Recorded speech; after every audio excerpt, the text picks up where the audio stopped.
네, 할렐루야로 서로 인사하실까요? 할렐루야. 반갑습니다. 잘 오셨습니다. 주의 이름으로 축복합니다.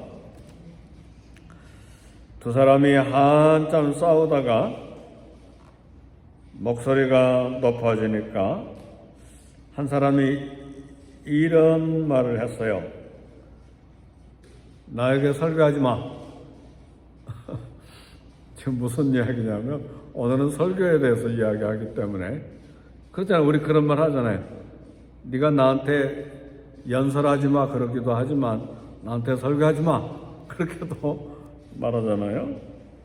네, 설교에 대해서 이제 부정적인 생각, 이렇게 설교의 가치가 그만큼 떨어져 있다는 것을 보여주는 말이기도 합니다. 우리 부흥의 시대에는 설교가 최고의 특권이고 특별한 은혜였습니다. 그리고 많은 사람들이 설교를 사모했습니다. 제가 듣기에 여기 LA도 어느 교회 부흥사가 부흥회가 열렸다, 한국에서 초청된 강사가 오셨다 그러면 어느 교회 가리지 않고 막 LA 수많은 성도들이 그 교회 가서 말씀 듣고 그랬다는 이야기를 제가 들었어요. 사실입니까? 그랬죠. 근데 지금은 한국에서 아무리 유명한 부흥사가 와도 가지 않습니다. 네, 그만큼 이제 설교, 말씀 이런 것이 관심이 떨어진 것이죠. 그러나 오늘날에도 마찬가지입니다. 설교가 영향력을 잃어서 설교의 위기의 시대를 살고 있다. 그런 말을 많이 합니다. 우리 교회 성도님들은 제 설교만 듣는가? 그렇잖아요. 스마트폰이 있어가지고 수천 설교가 있기 때문에 설교를 수도 없이 들을 수가 있고 비교하고 그렇죠. 그렇죠? 또 텔레비전에도 설교가 얼마나 많이 나옵니까? CGN TV에서도 설교가 나오고 CBS에서도 설교가 나오고 또 기독교 방송이 또 많잖아요. 방송에도 수도 없이 설교가 나옵니다. 그런데 왜 설교의 위기의 시대가 됐는가? 물론 말씀을 사모하는 사람들도 많이 있지만 이런 위기가 왔는가? 보통은 두 가지를 이야기합니다. 설교자 때문이기도 하고 설교를 듣는 청중 때문이기도 하다.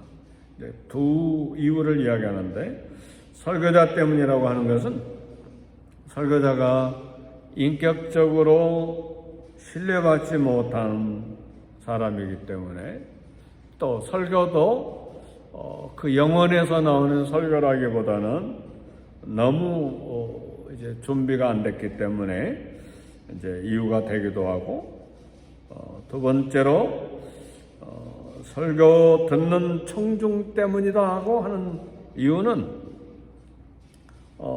설교를 듣는 사람의 마음의 밭이 이제 준비가 되지 않기 때문에 그리고 설교 듣는 사람의 설교에 대한 진지한 자세가 현격하게 떨어져 버렸기 때문에 설교의 위기의 시대가 됐다. 그렇게 이야기를 합니다. 오늘 우리 주님께서 마가복음 4장에 보니까 바닷가에서 가르치셨다고 그랬어요. 근데 큰 무리가 모여들었는데 아마 오전 아침 아닌가 그런 생각이 들어요. 예수께서 바다에 떠 있는 배에 올라 앉으시고 온 무리는 바닷가 육지에 있더라. 아침 되면 바다에서 육지로 바람이 불어오니까 사람은 많고 그래서 이제 주님이 배를 타시고 그 다음에 많은 사람들은 육지에 서 있든 앉아 있든 그렇게 해서 바람에 실려서 이제 설교를 하시는데, 우리 주님이 설교 듣는 사람들의 자세에 대해서 지금 말씀을 합니다. 예수님께서 설교하시는데 듣는 이 수많은 무리들의 자세에 대해서. 근데 오늘 본문에서는 설교자 예수님이 참 설교의 질이 떨어지고 준비가 안 된 설교하는 건 아니죠. 그렇죠? 근데 문제는 듣는 사람들의 마음의 밭이 어떤가를 우리 주님이 지금 소개를 하고 있습니다. 오늘 마가복음 4장 9절에 보니까 또 이르시되 들을 귀 있는 자는 들으라 그랬습니다.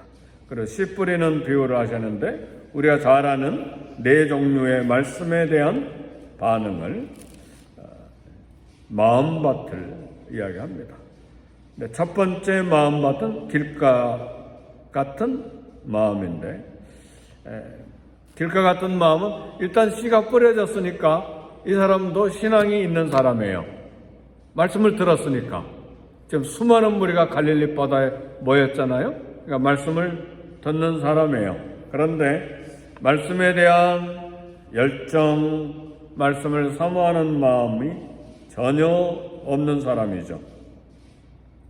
그래서 오늘 우리 주님이 마가복음 4장 20절까지 쭉 계속 읽어보면 이 씨 뿌리는 비유에 대한 해석을 하시는데, 길가의 밭 같은 마음은 무엇이냐?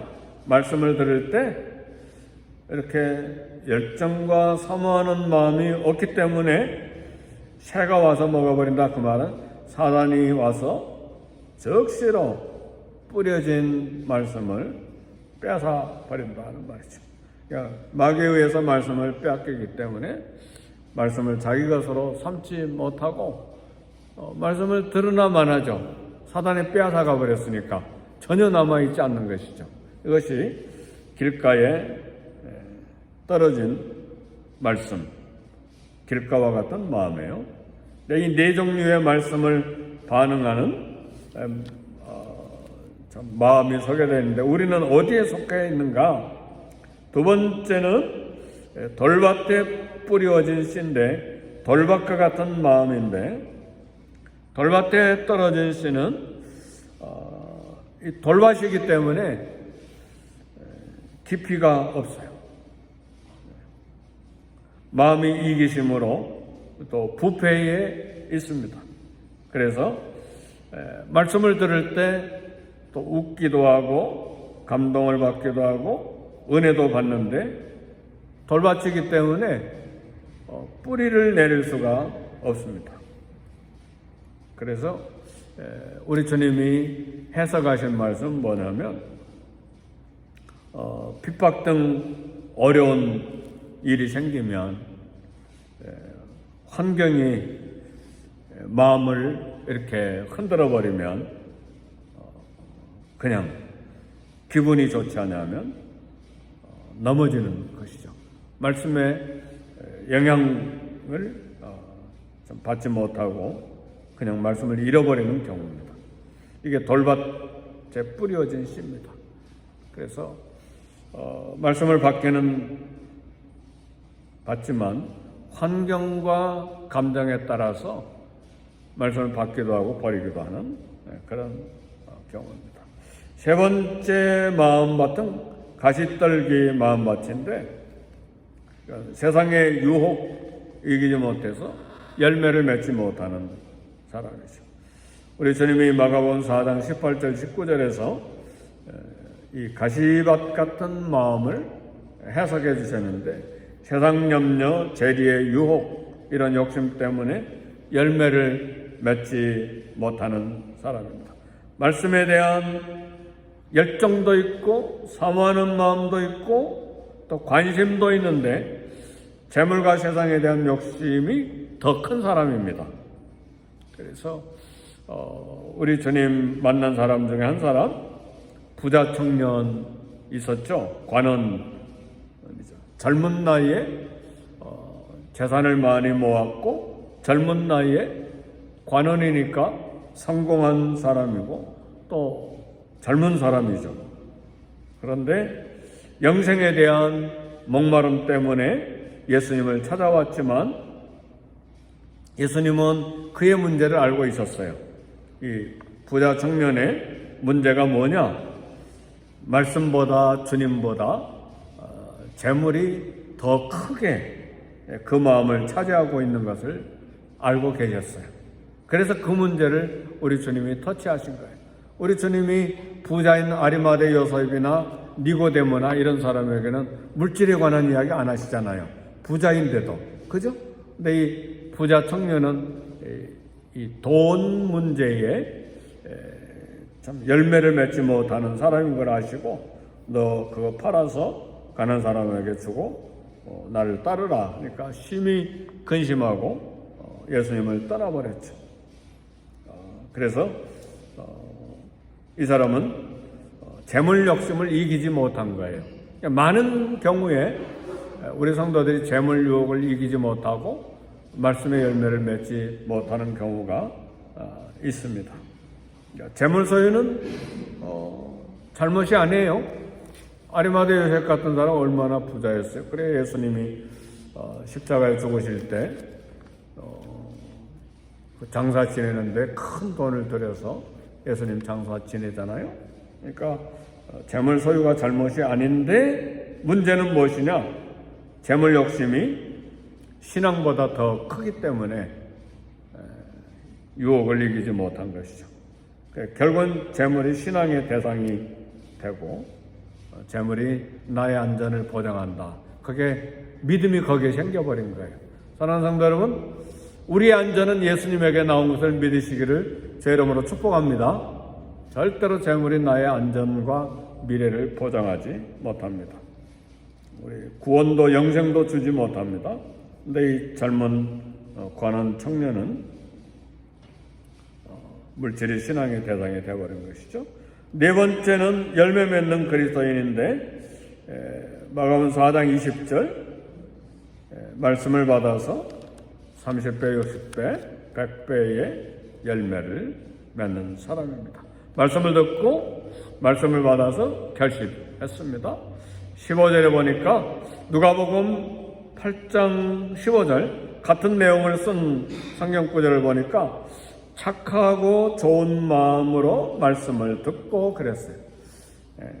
누가복음 8장 15절 말씀 착하고 좋은 마음으로 말씀을 듣고 지키어 인내로 결실한 사람이라 그랬습니다. 말씀을 왜 듣습니까? 말씀을 따라서 살려고 말씀을 듣는 것입니다. 그래서 말씀을 듣는 자세는 착하고 좋은 마음이에요. 그리고 말씀을 들은 다음에 해야 될 일은 지키고 인내로 결실하는 사람입니다. 이 사람이 마음밭이 좋은 참 반응을 하는 사람입니다. 말씀은 듣는 것이 목적이 아니죠. 말씀을 붙들고 살려고 말씀을 듣는 것입니다. 사랑하는 성도 여러분, 성경은 읽고 배우라고 주신 말씀이 아니고 읽고 순종하라고 주신 말씀입니다. 아멘, 할렐루야. 이거 굉장히 중요한 말씀이에요. 읽고 연구하고 공부해서 내 성취감, 감정 좋게 하려고 성경 말씀 읽는 것이 아니고 말씀을 읽고 듣고 실천하기 위해서 그 말씀대로 살기 위해서 하나님의 말씀을 우리에게 주신 것입니다. 삶의 현장에서 하나님이 기뻐하시는 삶을 살기 위해서 말씀을 듣는 것입니다.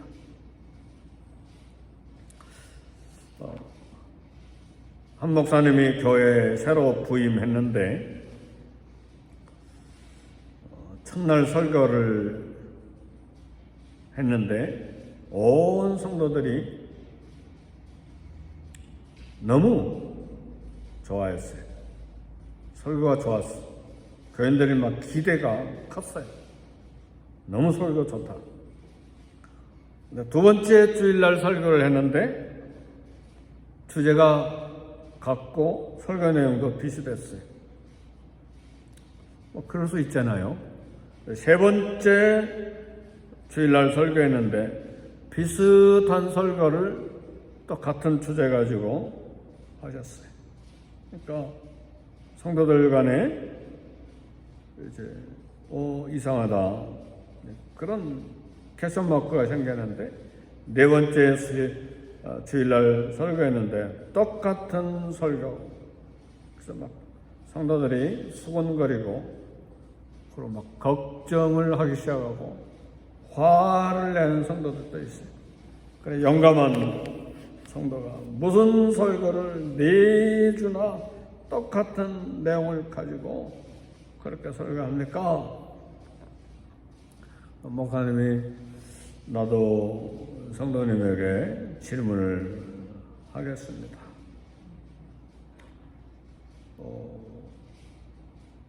제가 나눈 말씀 언제부터 순종하기 시작하실랍니까?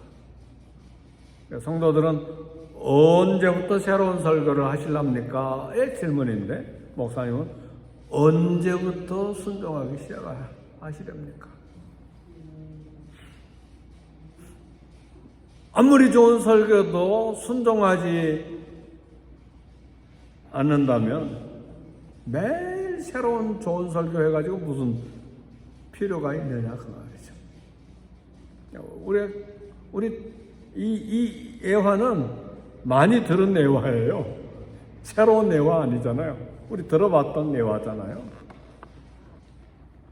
그러니까 하는 말씀은 듣는 데 목적이 있는 것이 아니고 말씀을 듣고 실천하는 데 있습니다.